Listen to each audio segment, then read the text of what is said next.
Hello everyone, this is Ed Talks Film. My name is Ed, and we're here to talk film. Sort of. So, if you guys are like me, you guys are very much concerned about the system and the experience with which you watch movies. I love watching movies. I've done it a bunch of different ways. I've watched them on my phone. I've played DVDs, Blu-rays. I had, smaller TVs, 1080p, less than 1080p TVs. And recently I stepped up to 4K. I went to Walmart and I upgraded my Blu-ray player to a 4K Blu-ray player. I upgraded my Apple TV to a 4K Apple TV. And I upgraded my television, which was a 1080p television, to a 4K TV, the Hisense A6G 50-inch 4K television. And I have thoughts about this television, especially because it is a budget television, and I know many people probably want to get into 4K, but it's not necessarily the most affordable thing in this economy. So you may be looking at some budget options with getting a 4K television. So I figured I'd do a review of this television for you guys so you guys can, know exactly what you're going to get with this specific model television, as well as, know what to expect. So without further ado, here we go into this review. This TV is actually pretty elegant. It's got pretty nice foot stands. It has a very nice thin bezel around the sides and the top of the television. The bottom bezel is a little bit thicker, and it has the X-Class and Hisense logos on it. And the back of the television is not exactly flat. It has a bit of a bump in the back center of the television that is basically the main output console, where you have your HDMI ports and stuff like that, your power cord input. It looks pretty thin from the side, but then it starts to go out, and then even more out is this little, this right here, which is where all your inputs go into, and that's sort of a notch that comes out, and then all the way down here where the speakers are, you have an even larger. It goes out about as far as the input panel system. So that's something to note. It won't necessarily go flush with the wall if that's what you're looking for. As far as build quality goes, the back of the TV has sort of a plastic, cheaper type of plastic backing. So, don't drop your television. It's definitely not made of the most high quality materials. However, this television was only $300. So that's something that obviously there's a little bit of give and take when it comes to the build quality of your television for the price that you're paying for it. When it comes to the panel of this television, like I said, it's a 50-inch television. It's 4K. The panel supports both Dolby Vision, HDR, and HDR10. The panel for the 50-inch model is also a VA panel, and that is different from an IPS panel. Now, VA panels are supposed to provide better contrast ratio, while an IPS panel is supposed to provide better colors. Now, there's a little bit of a fluctuation between whether or not the TV that you buy for the Hisense A6G X-Class line will have a VA or an IPS panel. It depends on size, but the 50-inch model will have a VA panel, at least in the United States. Now, at least specifically with this 50-inch model, this is the remote that you will get when you get your television. It's a very simple remote. Obviously, it has some buttons, short-cut buttons for some streaming services, a back button, a home button, a more info button, volume up and down, input, power, settings, mute, another sort of more info-y type button, and then numbers, obviously. One thing to mention about this is that when I was looking at initial reviews for the A6G TV, the only reviews I could really find were for the 60-inch version of this television. And because of that, I believe there's a remote discrepancy between the two models and sizes, because the remote that they were showing was a much longer remote, had a lot more buttons attached to it. So that is something that I think you're gonna have to look out for. This is the very first sign that I got that there was discrepancies between the sizes of this television, even though they were technically in the same class and model. So in the picture settings, you have different picture profiles that the TV will switch between, that you can sort of decide on. And then you have a custom setting. Currently I'm on this custom setting, set more towards, the TV being a little bit darker.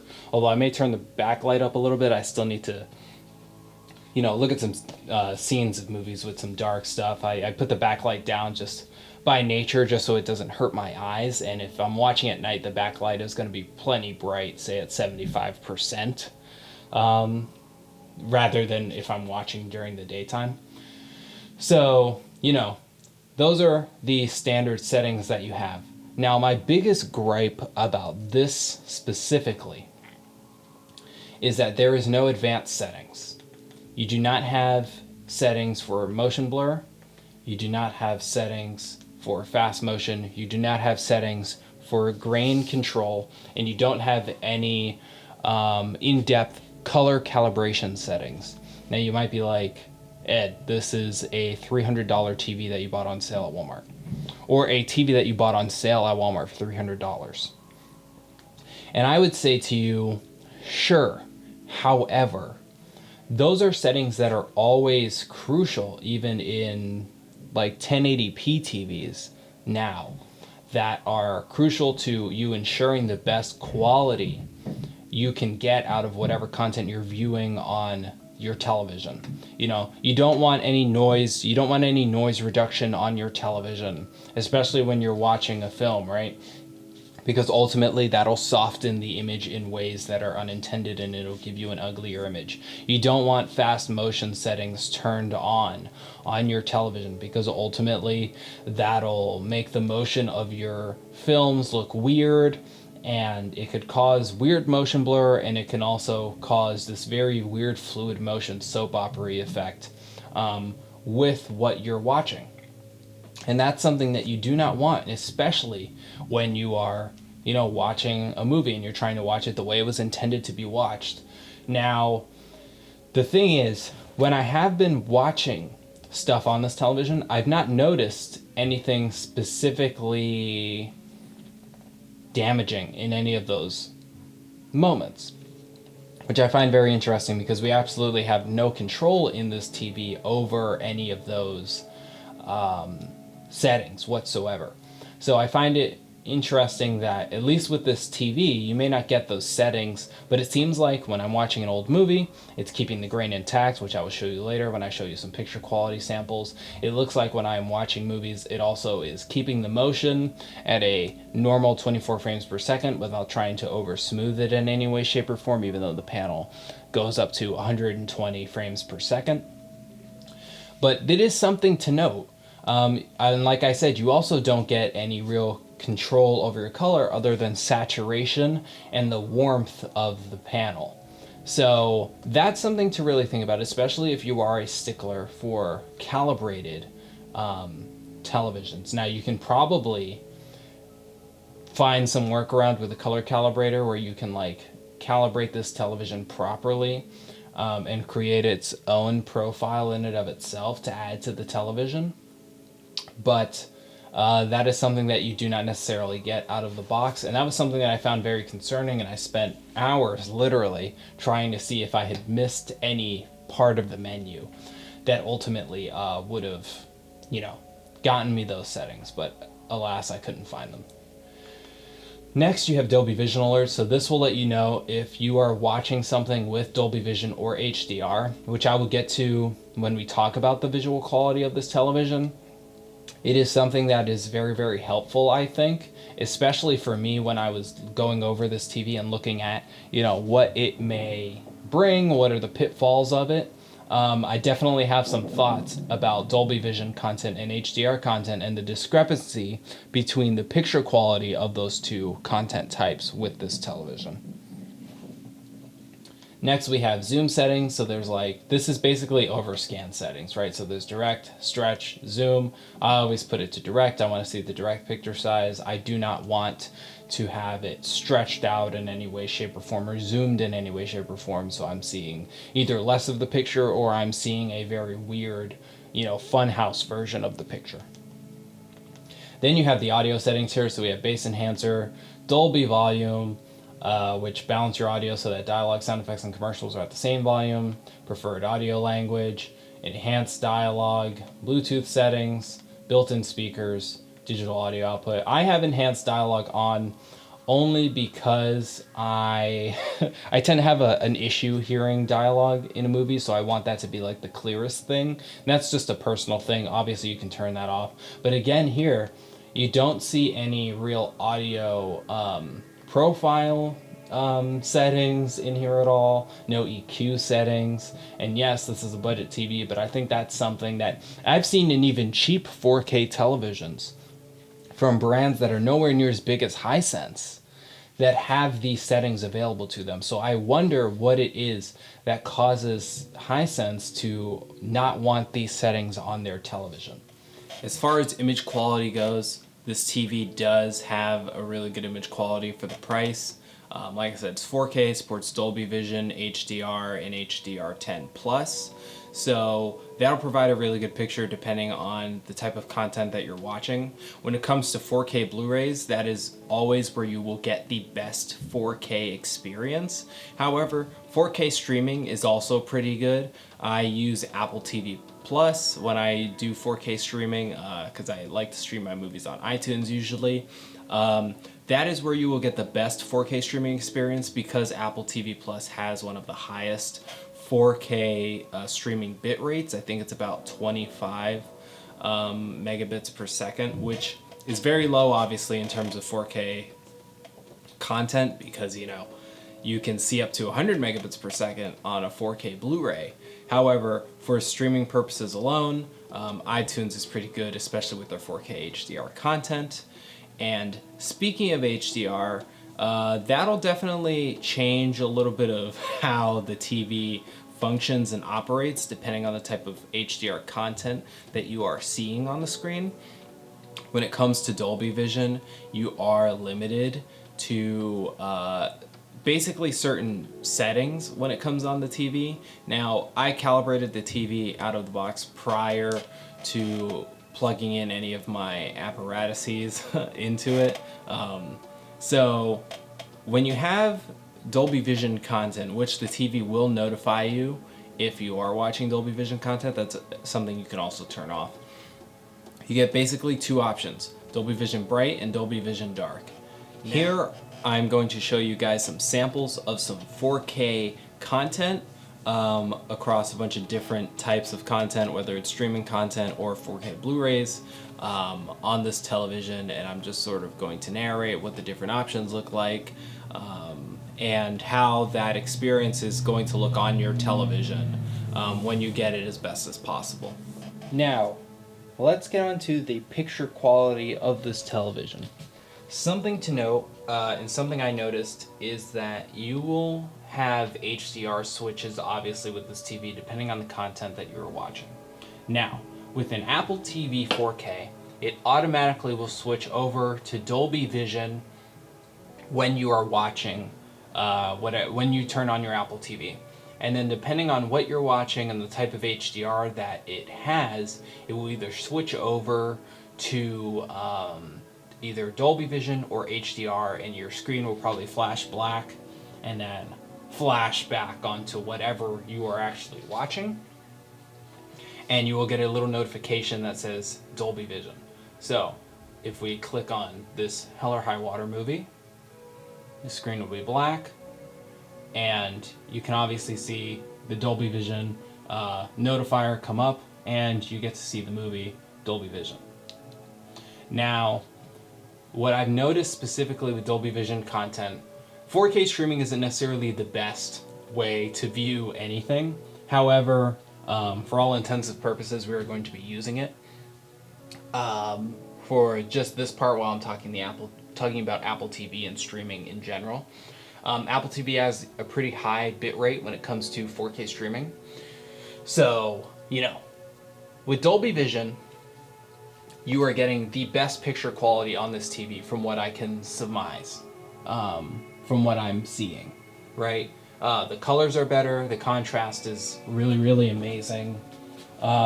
And here's the other thing about watching Dolby Vision content on your television. Now this is just for streaming, and we'll also show you a Dolby Vision content that isn't from streaming when I switch over to the 4K Blu-ray player, is that when you are watching Dolby Vision content and you go to your picture settings, picture and sound, you only get to, instead of all those profiles that you saw earlier, you have that replaced with these two settings, Dolby Vision Dark and Dolby Vision Bright. Now what those do is they change basically, not the contrast, but basically the brightness of what you're watching. Now from what I can gather, Dolby Vision Dark, while it is a lot darker, Dolby Vision Bright is obviously a lot brighter. Dolby Vision Dark actually seems to provide the best looking picture. And you know, we can go over and look at what the image looks like on Dolby Vision Bright. I feel like you are starting to see the picture get maybe a little grainy, maybe get a little weird in those parts with the shadows. And then when you go to picture and sound and you go back to Dolby Vision Dark, you know, you can see what the difference is. Now, this is a little bit of a mixed bag in and of itself because you do get blacks crushing when you go to Dolby Vision Dark sometimes.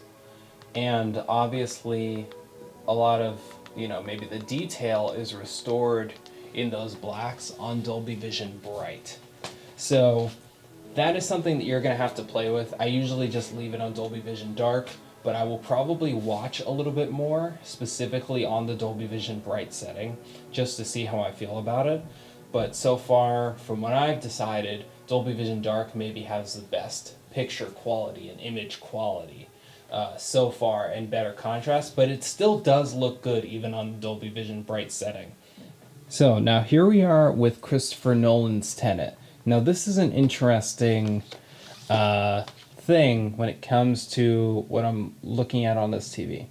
Now this movie, from what I can tell from the packaging, does not have Dolby Vision. The disc does not say Dolby Vision. The back of the packaging does not have Dolby Vision. However, it flagged as Dolby Vision with the television, so maybe it actually is Dolby Vision. And as you can see, this is what the details of the television really look like. As you can see, a Dolby Vision marker came up, so maybe it's just mislabeled on the package. It does say it has Dolby Audio, but I do not see a Dolby Vision at all. But this actually looks a lot closer to the profiles that I had set up on the television. However, I am still only getting the two settings, the Dolby Vision Dark and the Dolby Vision Bright. But as you can see, very, very sharp image.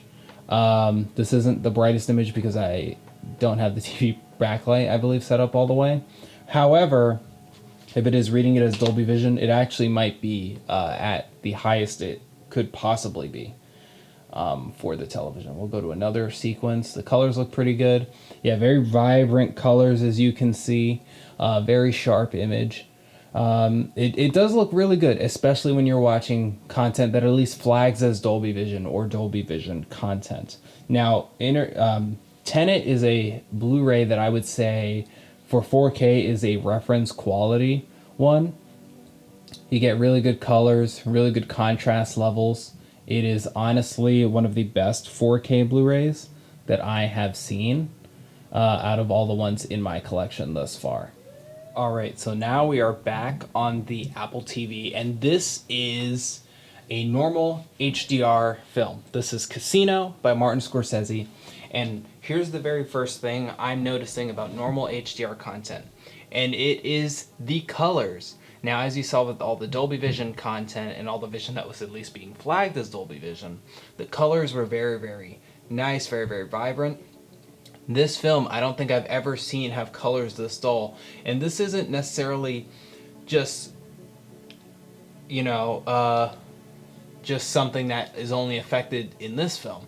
With other films that are HDR that I've seen, that I've, you know, watched on this television, I've also seen sort of colors that are a little bit more muted, a little bit more reserved, and I'm not exactly sure why that is. If it could just be the HDR technology. I understand that Dolby Vision is a much more developed HDR technology, than something like normal HDR or HDR10 Plus or anything like that. So here we go. Here's Fargo again. Now this actually looks a little bit better than Casino, if I'm being honest.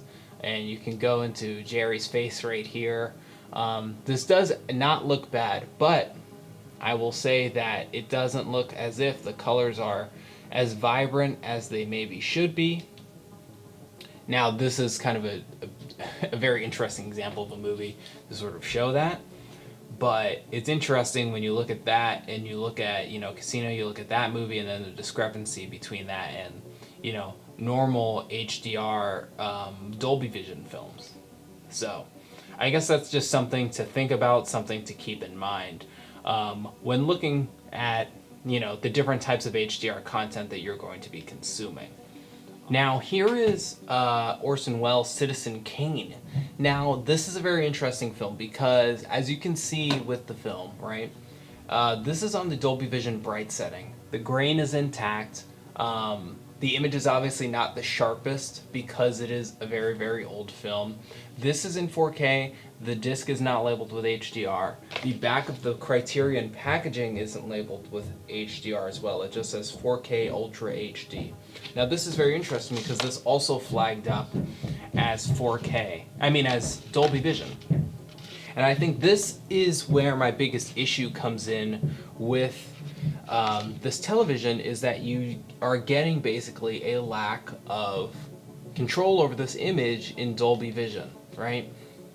And maybe that's how it is for all TVs, I'm not sure. But you only get, again, these two settings, Dolby Vision Bright, Dolby Vision Dark. Now we can look at what those two look like. Obviously you're getting a lot more, maybe not contrast, but you're getting a much darker image, obviously, on the Dolby Vision Dark. And then we can switch back over to the Dolby Vision Bright, and you're seeing a lot of those details come back up, but the image actually doesn't look that good. It actually looks a little bit more washed out. And it would be great if what you could do is at least turn up the brightness, maybe not the brightness, but the backlight of your television, while also viewing this sort of type of content, right? And maybe have that in junction with the settings that you already have. When it comes to the gaming performance of this TV, there's definitely a bit of a mixed bag here. When playing a game like Ghost Recon Breakpoint, it is very noticeable, the input lag of the TV, especially when going from a 1 millisecond response time monitor to the television. It didn't exactly make the game unplayable, but it definitely made the experience much to be desired. However, when playing on the Nintendo Switch on the television, it was a bit of a different story. The game actually felt really responsive, and maybe it just has to do with the console framework versus just plugging a TV via HDMI into the television and expecting it to, perform properly. Either way, playing a first-person shooter game or any shooter game may not exactly be the way to go with this television. However, if you're going to play something like Super Smash Bros., I think it may be way more in line with what the TV is able to handle. My final thoughts on this TV are basically this. If you're looking for a very, very budget TV with bare bones settings or feature set, and you don't really care about anything except for the picture quality, not necessarily being able to tweak the picture quality to your exact liking, I think this TV is basically good enough for you. Anybody who's out there who's maybe more of a budget enthusiast for 4K televisions, I would suggest staying away from this TV and either looking at another brand or looking to a more expensive option altogether with this television. The picture quality is pretty good for what it is. It's actually really good, especially when it comes to Dolby Vision content. The gaming performance leaves something to be desired. The audio settings also leave something to be desired. There could be a little bit more features there. But all in all, I think, if you're looking for a TV for $300 and you're not willing to go any higher than that, I think this is a pretty good pick for a television of that price range. So thank you, everybody. This is a little bit of a different video, and I hope it does well, but I wanted to do this because stepping up to 4K is a sort of big thing for me. 4K TVs have been out for a while, and I wanted to break into that game, and I think maybe unfortunately I made a little bit of a mistake very early on, but better to make a mistake now and learn from it and understand what I'm looking for with my next television purchase by So that way I don't make those mistakes in the future. Thank you everybody for watching, and I will see you guys next time. Adios.